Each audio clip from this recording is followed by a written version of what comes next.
Welcome to the State Fair, season opener day for the Golden Gophers football team.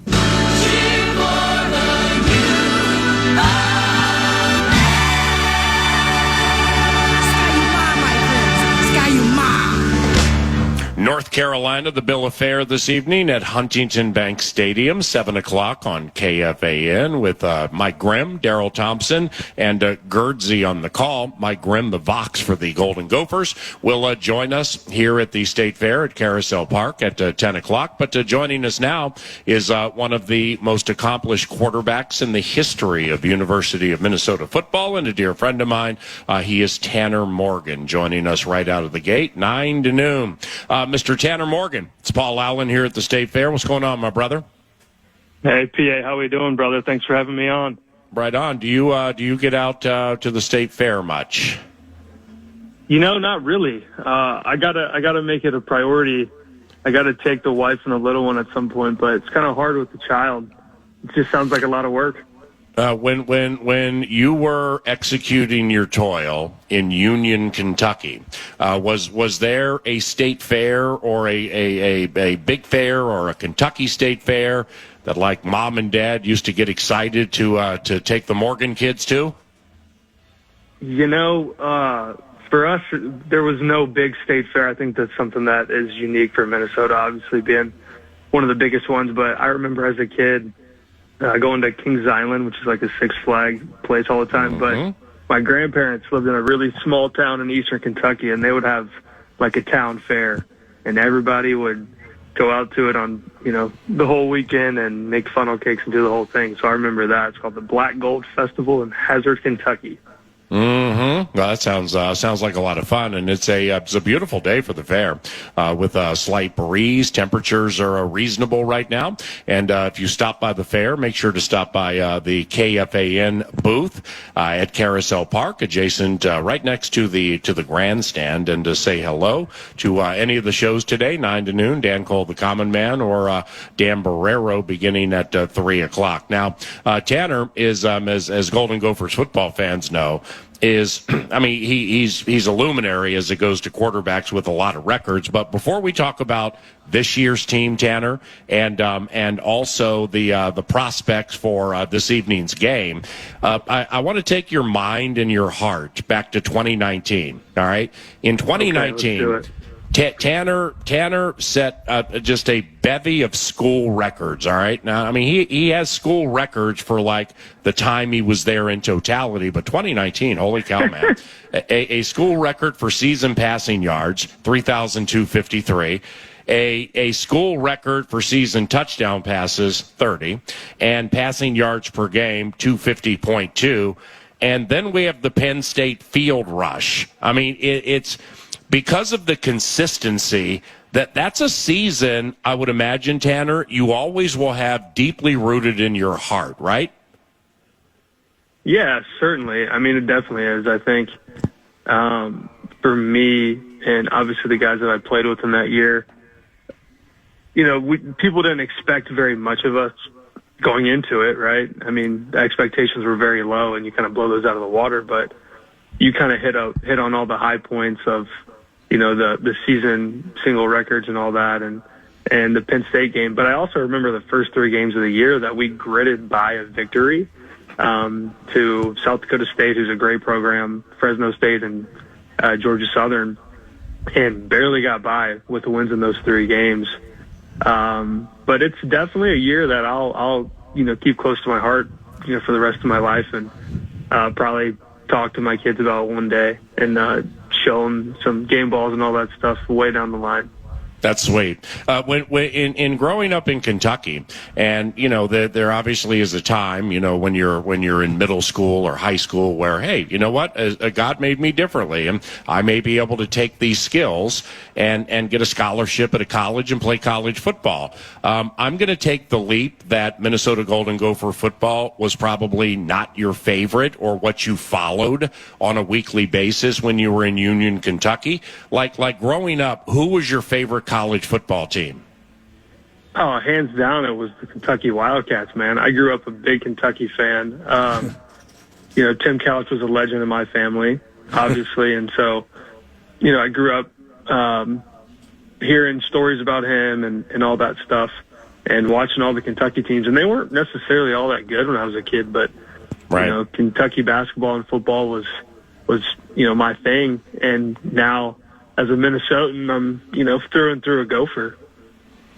I mean, Kentucky basketball, in a state without pro sports, it's Kentucky basketball is pretty much to that state what like Crimson Tide football is in Tuscaloosa and Alabama, right?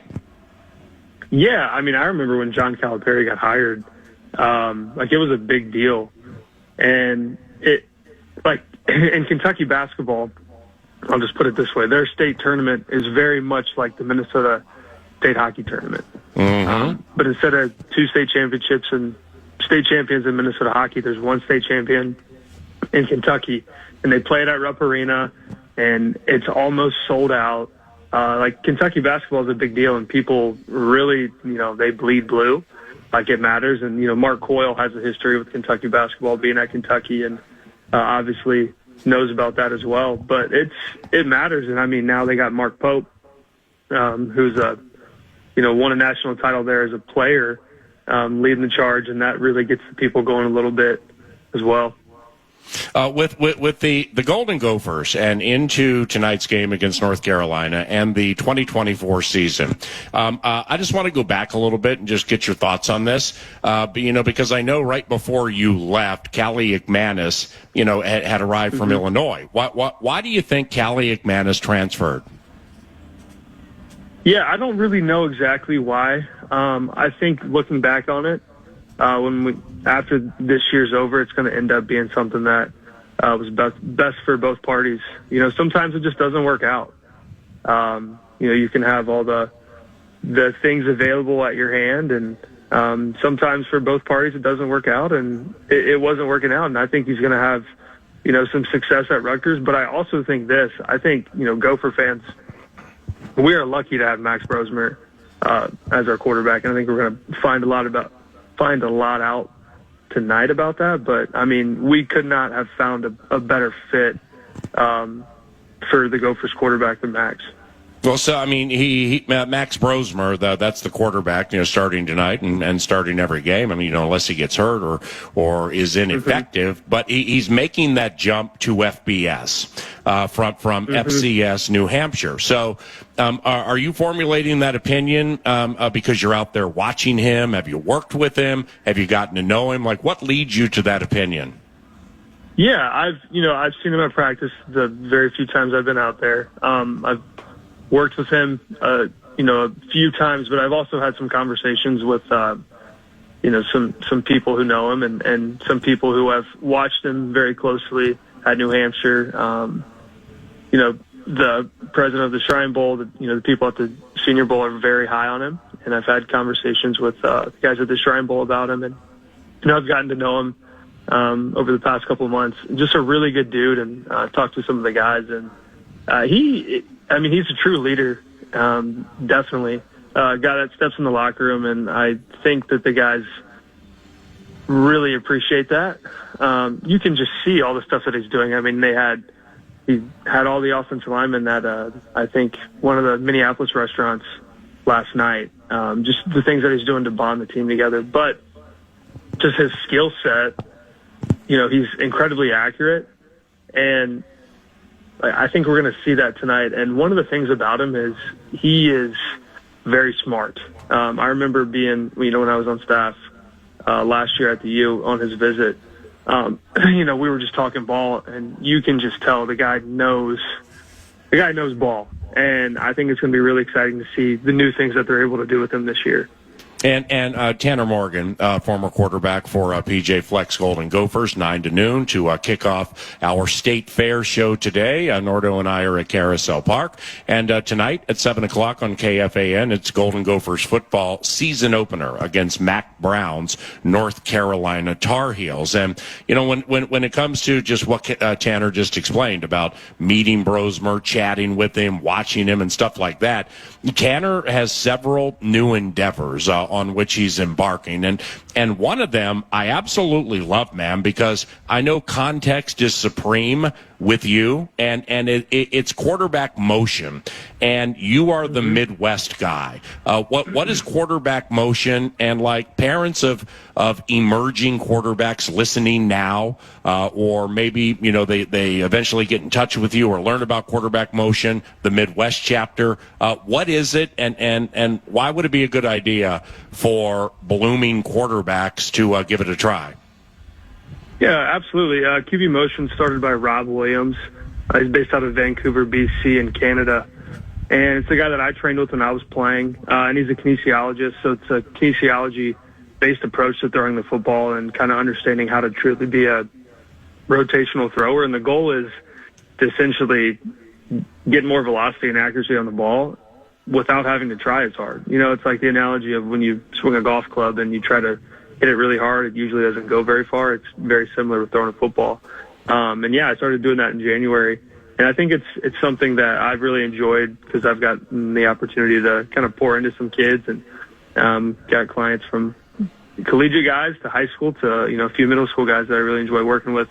But it's all like, it's not a fancy approach. It's very, science-based about how to actually use your body in the effective way to throw the football to maximize your potential. And, I operate the QB Motion Midwest branch, and the best way to reach out to us is at launch-series.com or on any of our social pages.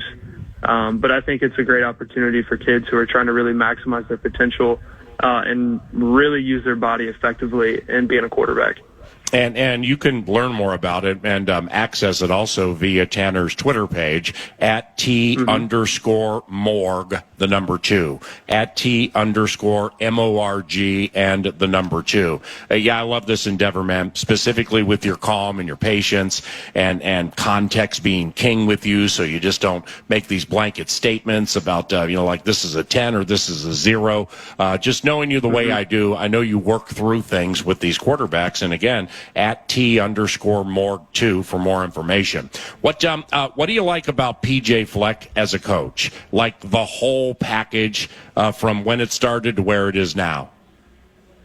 Yeah, I think one of the things that's really struck me with him is he's been able to find unique and different ways to make, his program make sense to his current team. Right, like what message is going to make sense to the current team that he has, and really what do they need? Like he's got a great feel for that, understanding that each team's different now more than ever with the transfer portal and the influx of new players that you're going to get on an annual basis. He's really good at finding a message that fits for that team, and not necessarily, maybe what they want, but what they need. And I think that's something that he's really good at. And you can look at the last 2 years. And he's done a really good job, I think, recruiting-wise, especially this past offseason, and getting a lot of new talent in. And I think that's something that, again, as we embark in this new era of college football, that you have to do. And they've done a great job of that. Him and Garrett Chernoff and Marcus Hendrickson and all the coordinators and coaches have done a great job of utilizing talent and finding guys in the portal that they need. And I think we're going to see some guys from the portal make an impact tonight. So Tanner Morgan, deeply rooted in your heart, does the transfer portal bug you, or are you completely accepting of it? No, I'm completely accepting of it. I really am. I think just when you have the portal and the NIL, when they came in together, that's why it made such this big impact, because now you truly do have free agency in college football. And I think next year it's going to be a little bit more regulated when you get the rev share stuff happening, and there's going to end up, coming some more, I don't want to say contracts, but things that are more regulated. But it doesn't bug me at all, because like sometimes you go to a place and you think it's the perfect fit and it's not, and you should have the option and the opportunity to transfer. I mean, and also vice versa, coaches can get rid of players now in college if they don't think you're a good fit. Right. And instead of having to hold on to somebody for 4 years, you can say, I think you might be a better fit at X school. And then you can go and have a better career and enjoy yourself instead of being stuck at some place. So I think it's a good thing for the sport.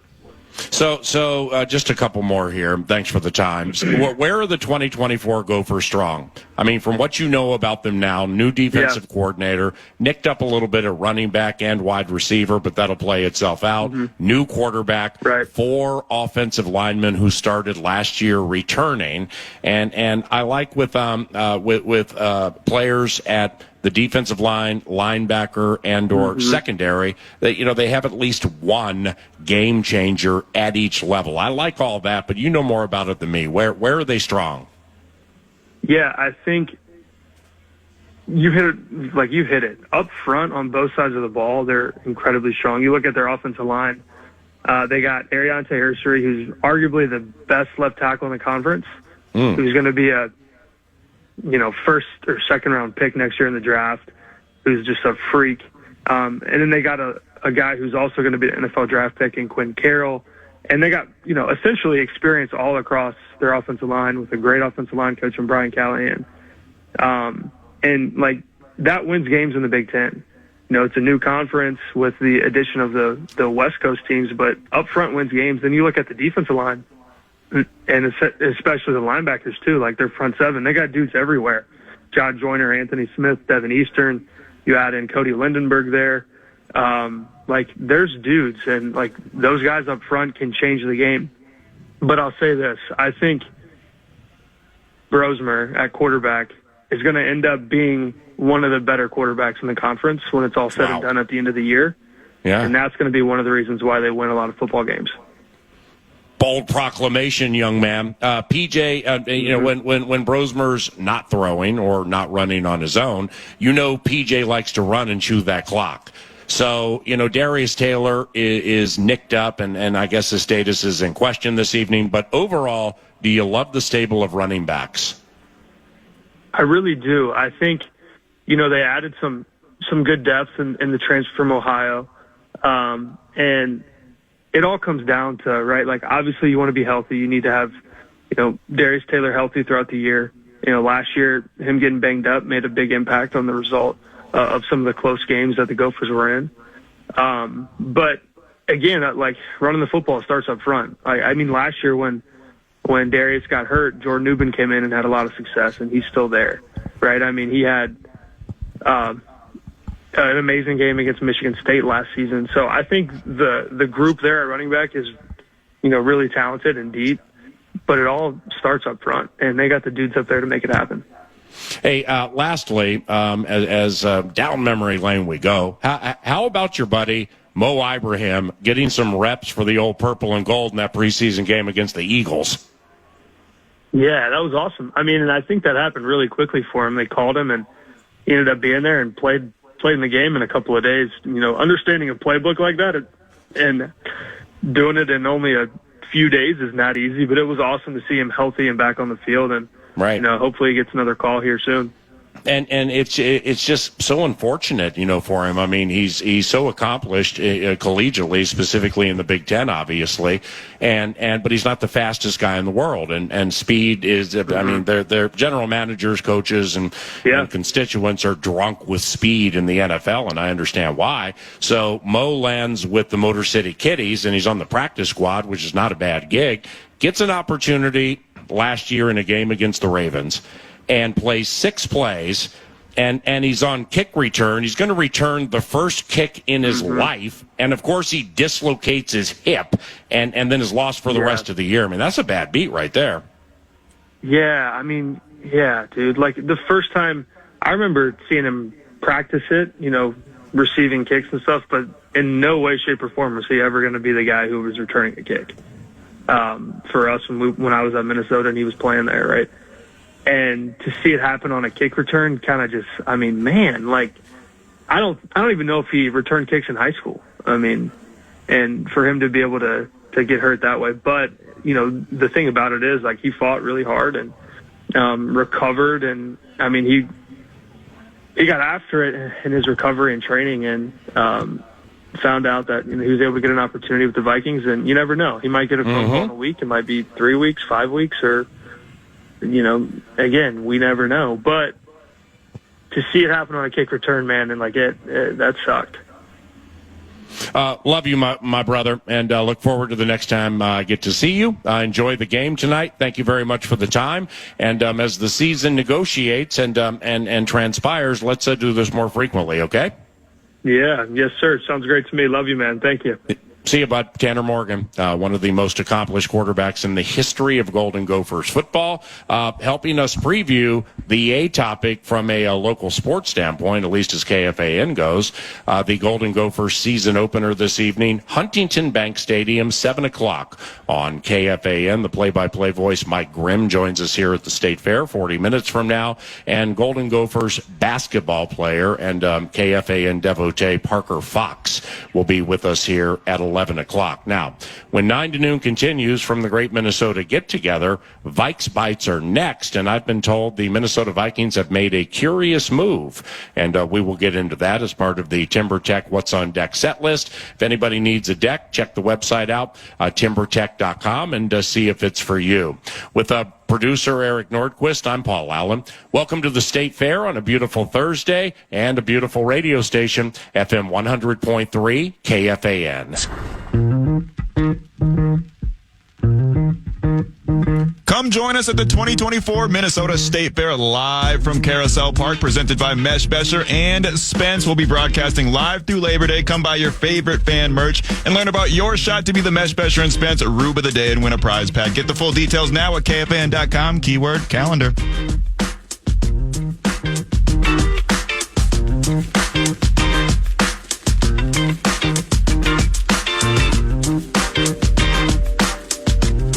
The voice of young Maxwell, Max Fuller, emerging talent at FM 100.3 KFAN, also the co-host of Howlin' with the Homies. That's the Minnesota Timberwolves fan line show we do at KFAN, and the co-host of that with Max, Parker Fox, will be here with us about 90 minutes from now at the State Fair. But it's time to unfurl Vikes Bites, courtesy of 9 to noon on KFAN, and Vikes Bites are provided by Thousand Hills Lifetime Grazed Grass-Fed Beef. Delicious product that I love, my kids love. You can shop online, thousandhillslifetimegrazed.com. You can learn about regenerative agriculture, because you're not going to learn that from me. But Matt and his Clearwater, Minnesota-based company, they'll ship the meat to your doorstep. You can also find it in local co-ops, local Coburns. Maroon and Gold vibe today, by the way. Their food is on the table that our favorite players in Maroon and Gold eat, and they support kids staying local. Thank you, Thousand Hills. That curious move that you referenced and teased before the break, PA, we've had a transaction for your Minnesota Vikings this morning. Quarterback Jaron Hall has been waived by the Purple. He makes the final 53. He's on the roster. Right. But he has been waived, and enter Brett Rippin to the Minnesota Vikings as a third QB on the 53-man roster. Now, Brett Rippin, undrafted 2019 out of Boise State. He was with the Broncos through the 2022 season. Got in a field side fight with Dalton Reisner. I wouldn't call it a fight. It was an argument. There was a shove. There was a disagreement. There was colorful language exchanged. And then he was with the Rams and Seahawks last year.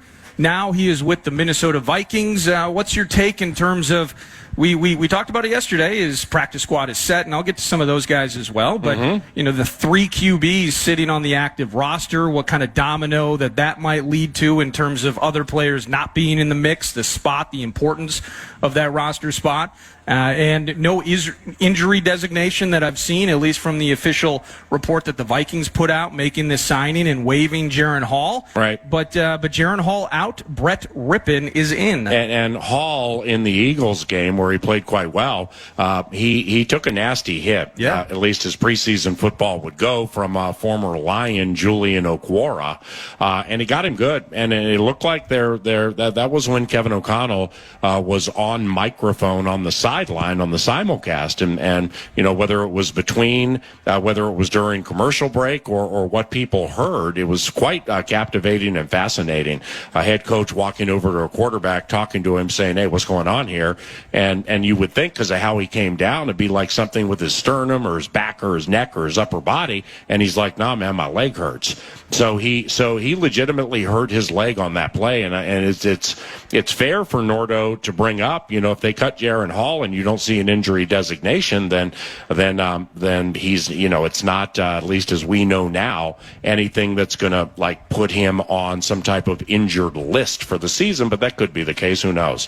With Brett Rippon, now he started a game last year against the Green Bay Packers when he played for the LA Rams, and Matthew Stafford, Super Bowl winning quarterback for McVay, Stafford middle of the season got banged up, so Rippon came into a game against Dallas and looked pretty good, catching him off guard. Well, then he started the next game. The fourth start of his career was at Lambeau Field, and it was a complete disaster. And you don't put the totality of that start on the backup quarterback who had a week to get ready for it and came up bad in the game. It's a tough spot. If it's a team game when you win, then it's a team game when you lose. Same thing with Jaron Hall last year in the season's penultimate and the final home game where he started also against the Green Bay Packers and he got pulled at into halftime. So that was a rough opportunity for him. Now, Hall has started one game. Rippon has started 4. Brett's yards per attempt in his career is 5.7. Jaron's is also low.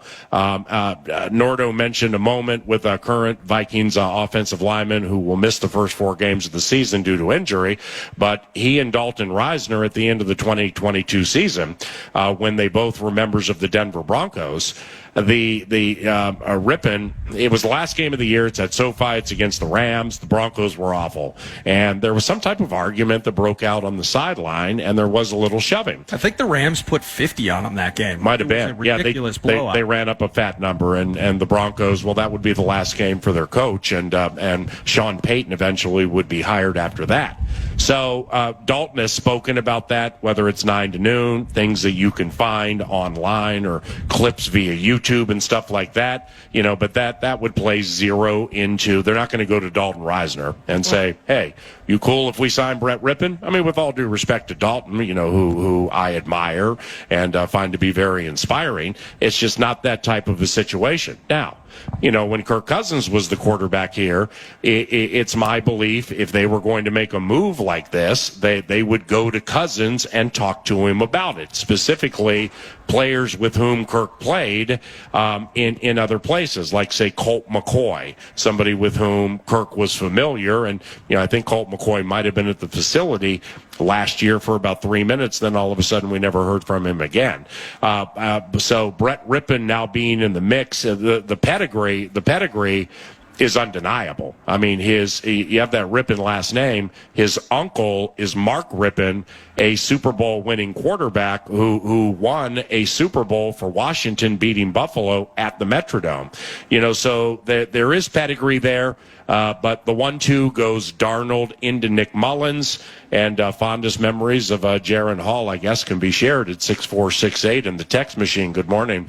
Vikes Bites! Thank you, Thousand Hills. So the practice squad was filled up yesterday, PA, and it includes tight end N'Keal Harry. It includes Dwayne McBride, running back Myles Gaskin, cornerback Jalen Williams, Nashawn Wright. We made that move with the Cowboys, basically flipped Nashawn Wright for Andrew Booth Jr. Nashawn's going to be on the practice squad. Andrew Booth made the final 53 in Dallas, by the way. I think their CB situation, cornerback situation, it looks thinner than ours. Down there? LaRon Bland, with all those pick sixes last year, he's on IR. Yes. So it's basically, I think Trayvon Diggs is healthy again, but it's him and Jordan Lewis and then a bunch of who's to most people other than. So Booth made their 53. Yeah, Booth's a backup cornerback in Dallas. Yeah, now Kwesi drafted him. Zimmer is their defensive coordinator. And just, I'm not saying this is fact, but I mean, just remember yesterday, for those of you who listen frequently, when we were doing some NFL Nuggets yesterday, when I shared that the new general manager for the Washington Commanders in his first year. Well, he cut five of 7 draft picks from the previous year. Yeah, he did. Mitch Mayhew, the previous general manager, made. I mean, that's an aggressive move, but it's also this is my team, this is my culture, I don't like your guys, they're out.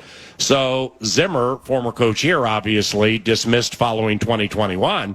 I mean, it does not surprise me a lick. We will keep this guy on the active roster, and I will work day and night to make him something that perhaps others did not see. What did you think about Zimmer as a developer? There was a lot of conversation. You remember the quote, like, I can find a cover 2 corner at the 7-Eleven, that sort of thing. Bowers. And the peak of his defense was really 2017. It was tops in the league in so many different categories. Had Xavier Rhodes, Trey Waynes, I think, really playing well above his weight for a stretch there. Yeah. But in the end, whether it was Mike Hughes and some other corners that the Vikings brought in, Harry Hand and some of these, you didn't necessarily see one of those mid-round guys that developed into an absolute star. Yeah. There is a longtime National Football League scout that I've known quite some time named Adam Daniel.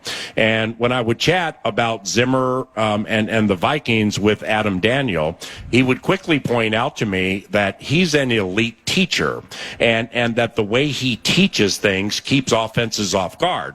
Now, when it comes to the development, I think the only way to look at that, given Mike was the head coach, but he's calling the defensive plays, so therefore he's working with all players on the team, but he would work, specifically with the defensive backs. Yeah. Where Mike was a Super Bowl winning coach with the Dallas Cowboys as defensive backs coach. He coached Deion Sanders. He coached Larry Brown, who became a Super Bowl MVP in a victory over the Pittsburgh Steelers, where Neil O'Donnell kept throwing the ball to him. Mike is one of the greatest teachers of technique and teachers of nuance and subtlety with defense I've ever met in my life. And that's with all due respect to everybody involved who we just don't have time to mention. But Mike's teaching ability, as pointed out to me many years ago by Adam Daniel, is honestly, I don't want to say second to none, but it's 9.8 out of 10. When it comes to the development, the only way to look at that is who did they draft, when did they draft them, and what happened from there. Right, the scouting conversation associated with that. Right. Now, I mean, look at, with O'Connell, a former quarterback in the National Football League, and specifically a teacher of quarterback play when it comes to quarterbacks on a roster. Now, I've learned over the years that quarterbacks like when their teacher, their immediate position coach or a coach, is a former quarterback. That just matters a lot to quarterbacks. Josh McCown's the quarterbacks coach here, long-time QB in the NFL, and Kevin O'Connell, obviously the head coach. Well, you look at, let's look at development. Kirk Cousins was coming off good seasons, but in 2022 and the first part of 2023, he'd never played better in his life. I mean, it's the best Kirk ever had played, and this is a veteran, so it's old dog, new tricks. And O'Connell, Wes Phillips, Chris O'Hara, the quarterback's coach at the time, and the rest of the offensive staff, they had a lot to do with the development of an old dog learning new tricks. That's development that is tangible. You can see it, and you can see the results from it.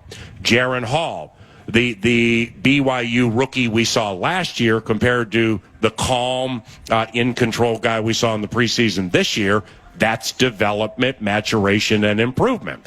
And that all goes into the conversation about developing. And the same thing with J.J. McCarthy. I mean, I shared this a couple of weeks ago on KFAN with Nordo.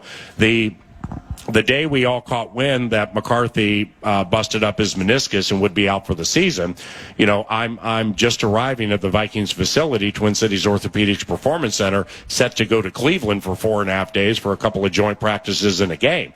And in chatting with what I think if we shared names would be considered all of the right people, it was a common thread where this is unfortunate, but the hay's in the barn with this kid is what we started working on with the feet. He's now checking all the boxes.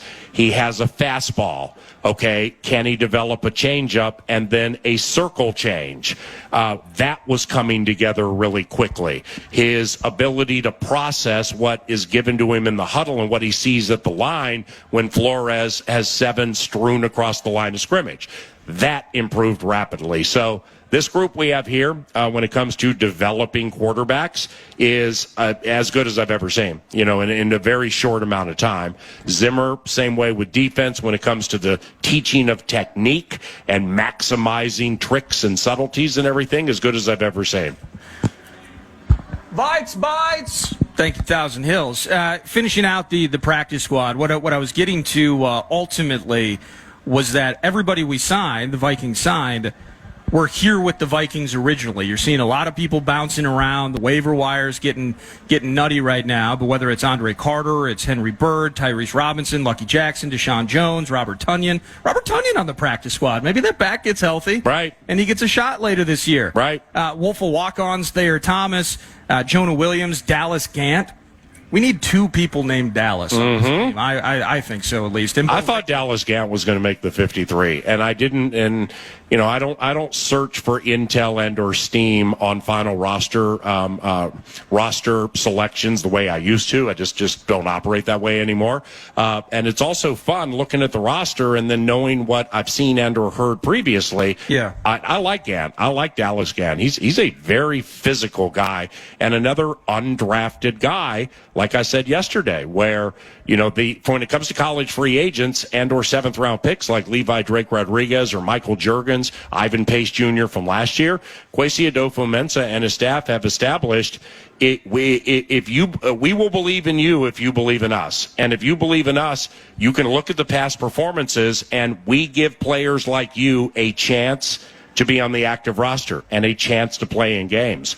Over the long haul, that's going to be big, mark my words. Well, and that's why even before the show today, I'm just like, does Camu Grugier Hill, does that stand out to you? One of the off-season acquisitions, middle linebacker. I think he's one of like the 3 or 4 different Houston Texans now or formerly that the Vikings acquired in the offseason. And other than trying to figure out how to pronounce the name, it's a cool name, fun name to say, I really didn't see him stand out. And then when it was you and Alec on Monday, and both of you were kind of like, look out for Jalen Redmond here. Right. Like, this kid's had a really good camp. Another one, he was playing in the UFL or somewhere else.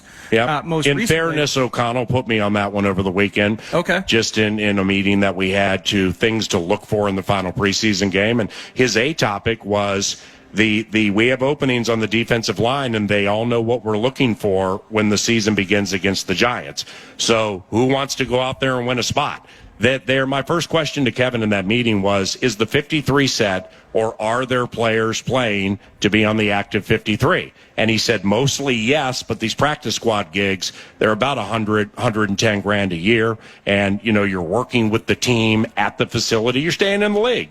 But Jalen Redmond, Levi Drake Rodriguez, and James Lynch, those were 3 names he mentioned. So Bursich and I were following Redmond very closely in the Eagles game. Likewise, Levi Drake Rodriguez, and they both played very well. And subsequently, they both made the team. Indeed. And James Lynch had some nice stints as a reserve interior lineman. He tore up his knee, right, a couple of years ago? I think so. Might have been, something like that. Couldn't make his way back. Last thing for you, just with how things have laid out with the practice squad, Lewis Cine to the Niners. Looked like he was headed to the Jets. Did he go to the Niners? Most recently, he's now going to the Bills. Oh, wow. No, yesterday he was going to sign. Yeah. It was. Oh, what's up with the Bills, man? There was a time within the last year and change, they also signed Cam Dantzler. It's and I don't know where Cam is now. Maybe he's still there, but anyway, go ahead. Well, he might not even be in the league now. Now you got me curious. No, it's so Papa's getting after you yesterday. What do you love about Lewis Cine? And they may have put in a claim on him, but ultimately it sounded like yesterday he was going to go to the Jets, and then it was reported by Mark Garofalo this morning that he's going to go. He's with the Saints. Cam Dantzler update. I have him with the San Antonio Brahmas. I have him with the New Orleans Saints after getting cut by 3 teams. Wow. Yeah, I have Cam Dantzler. What are you doing? Well, he's currently in the UFL, so best of luck to Mr. Dantzler. Well, with Lewis, worked for Redmond. It's whether the first round pick of Lewis Cine was a whiff. Yeah. Now, the whiff has tentacles, okay? Was it a whiff right out of the gate? When we were watching training camp, Cam Bynum was proving to be better than Lewis Seen with what they wanted to do. But that doesn't mean that Lewis could not have beaten him during the course of the year or played during the course of the year and stuck out on special teams. But that may not have happened. Then we get to Tottenham Hotspur for a game against the Saints, and he breaks his leg. And it was gory and it was gruesome, and he was staring at it. And if you believe there was PTSD from it, like I do, well, that may be something difficult to overcome to certain degrees for all individuals. So we didn't hear from him. Then you have more opportunities, and he just never jumped out or stuck out until that Cleveland Browns game. That's the fastest we've seen Lewis Seen play in all of the time that he was here. So the who got him, the Jets or the Bills? It sounds like he's going to go with the Bills, yeah. To the practice squad? Practice squad. Right. I'm happy that he landed on a practice squad. I mean, he has a child in Massachusetts. He has family all over the place. And, I just, getting to know Myles Gaskin the way I have the last year, Myles bounced around, and it's more difficult than people would think. I don't care what your age is or what your income level is, to just have to pick up and then move your life here. And then all of a sudden you're cut, pick up, move your life here. It can be arduous. You can learn from it, and it can be a tough road. And Lewis is in that right now. So there are a lot of lessons he's learning. You don't become a first-round pick, or even, like, if Lewis Seen hadn't been drafted by the Vikings at the end of the first round, he would have gone early in the second round to somebody else. So all general managers saw the same thing.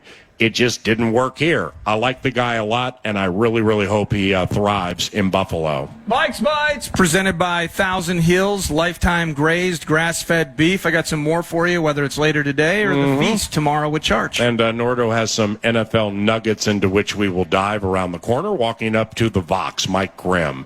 Radio play-by-play voice for the Golden Gophers football team. They debut this evening on KFAN against Mac Brown's North Carolina Fighting Tar Heels. 7 o'clock for the kickoff from Huntington Bank Stadium. 9 to noon is at the State Fair. Be right back.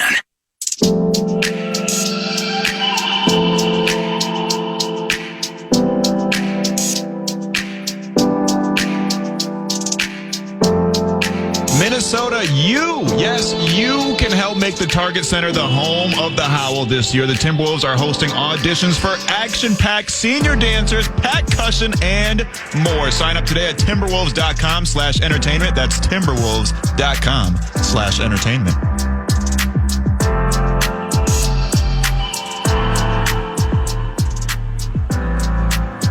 Here comes 9 to noon back at the State Fair. Nordo produces, and here he is. Yeah, I want to hit you with a couple of things NFL-wide, and most notably the San Francisco 49ers. They're looked at among many, if not most, as one of the NFC favorites as we look ahead to Super Bowl 59. Vikings fans, could be 59 times the charm.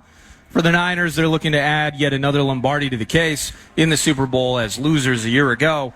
But I saw this article via PFT that the Niners, things are starting to get a little tricky and tense about not only Trent Williams, their star left tackle, future Hall of Famer. We try to compare a younger version, hopefully, of him someday, and Christian Darrisaw, but Brandon Ayuk. They still don't know, this again, PFT, whether Brandon Ayuk and left tackle Trent Williams will play against the Jets in Week 1. Head coach Kyle Shanahan says he has to get his team ready to play without him. And here's the quote: "I'm optimistic that things will work out with Trent," Shanahan said. "I'm not sitting here knowing what day it'll be. I mean, we're getting close to playing a game. So, my mind is completely on preparing for a game without those guys. But I feel when two sides want to get a deal done, it usually happens." And it was noted, I think Florio wrote this, there's still enough time because they open up on Monday night of the season. So still some time, but it's getting close. This is one of those, off-field distractions and all of those things, how people handle them. The Niners, by all accounts, tons of respect for not only John Lynch, but of course Kyle Shanahan. But this is a massive part of the conversation when at one point we were hearing trade deals were done for Ayuk. He can move on and get paid big cash. Trent Williams kind of holding out because he wants guaranteed money over the next several seasons. He's still ready to rock on the left side of things. But neither, as of now, are expected to be available for Week 1 until there's some finality to these financial conversations. It's starting to get ugly. and I'm glad Nordo put this in, because with the season a week and change away, John Lynch, general manager for the Niners, super well respected. He put the screws to Ayuk, and he basically said, you have to play. And that's it. That you have to play. So and they also, I guess he was injured. I would never accuse a team of lying about an injury, but Ayuk was permitted to be what's known as a hold-in. Yeah. A new super special NFL term, hold-in. What's that mean? He's holding out, but he's actually at the facility. But he's not working out because there's some type of injury. So I don't even know what he's doing. But that's not the case anymore. So the 49ers can begin, I believe, tomorrow or today, fining him $45,000 for every day he misses. And per some new collective bargaining agreement and NFL rules, those fines can't be waived anymore. That's the key. They have to stick him with that money now. Yeah. Well, it's once they declare he's not hurt, and this is now a holdout. That's $45,000 a day that when he starts getting hit with it, it's not turning around. He has to pay it.